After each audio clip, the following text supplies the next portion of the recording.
Hello everyone, welcome back again to my YouTube channel is English with Lata and today we are talking about the can modals. सबसे पहले अगर हम बात करें can models की, सबसे पहला हमारा मॉडल्स है जो हम 12 मॉडल्स पढ़ रहे हैं उसमें से सबसे पहला मॉडल्स है हमारा कैन।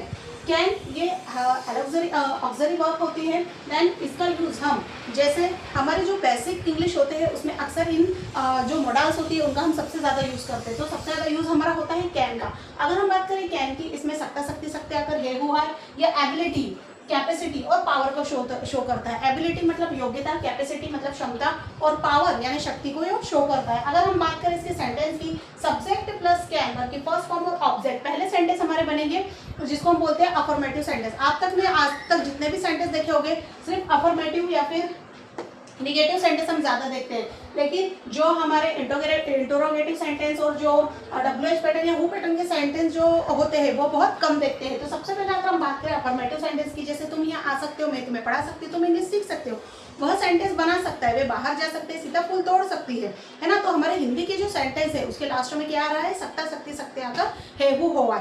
देन सेकंड है हमारा subject plus can not verb की फर्स्ट फॉर्म और ऑब्जेक्ट जो हमारी वर्ब है। देन जो कैन हमारी जो जो हेल्पिंग वर्ब है, देन उसके बाद हम किसका यूज करेंगे, नॉट का। जैसे अगर हम बात करें तुम यहाँ नहीं आ सकते हो, मैं तुम्हें नहीं पढ़ा सकती हूँ, तुम इंग्लिश नहीं सीखते हो, वो सेंटेंस नहीं बना सकता है, वे बाहर नहीं जा सकते। तो इस तरह के निगेटिव सेंटेंस हम इसमें बनाते हैं। अगला होता है हमारा interrogative sentence. Interrogative sentence it means प्रश्नवाचक वाक्य। जैसे अगर हम बात करें कि क्या तुम यहाँ आ सकते हो, क्या मैं तुम्हें पढ़ा सकती हूँ, क्या वो मोबाइल खरीद सकता है, क्या वो बाहर जा सकता है, क्या वे होमवर्क कंप्लीट कर सकते हैं। तो इस तरह के इंटरोगेटिव सेंटेंस हम इसमें बनाते हैं जिसमें कैन हमारा बाहर आ जाता है, सब्जेक्ट वर्ब की फर्स्ट फॉर्म में ऑब्जेक्ट। अगला है हमारा WH plus can subject verb की first form and object. WH का मीनिंग होता है how, where, when, with whom. इस तरह के हम क्वेश्चन पार्ट उसमें बनाते हैं। अगर हम बात करें उसके सेंटेंसेस की, तुम यहाँ कब आ सकते हो, मैं तुम्हें कैसे पढ़ा सकते हो, तुम इंग्लिश क्यों बोल सकते हो, तो इस तरह के सेंटेंस हम इसमें बनाते हैं। अगला आता है हमारा who pattern. Who plus can verb की फर्स्ट फॉर्म ऑफ ऑब्जेक्ट। जैसे कौन यहाँ आ सकता है, कौन इंग्लिश सीख सकता है, कौन सेंटेंस बना सकता है,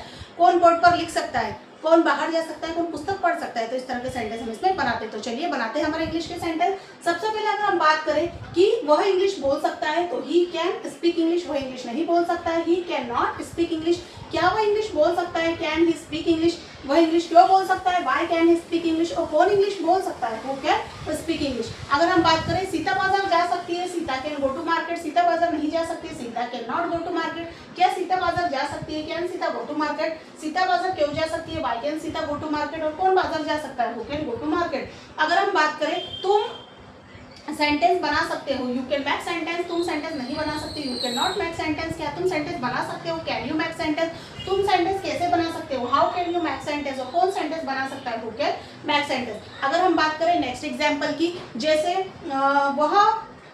वह फूल तोड़ सकती है, तो शी कैन प्लक फ्लावर, वह फूल नहीं तोड़ सकती है, she can not plug flower.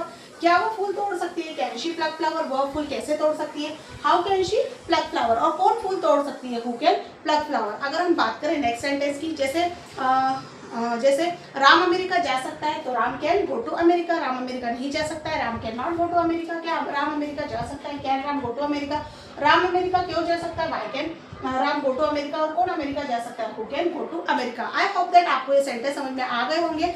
एक सेंटेंस की इंग्लिश आपके लिए, जैसे माँ खाना बना सकते हैं, इसको इंग्लिश में कैसे ट्रांसलेट करेंगे, प्लीज कमेंट बॉक्स में कमेंट्स करके जरूर बताइए। Thank you.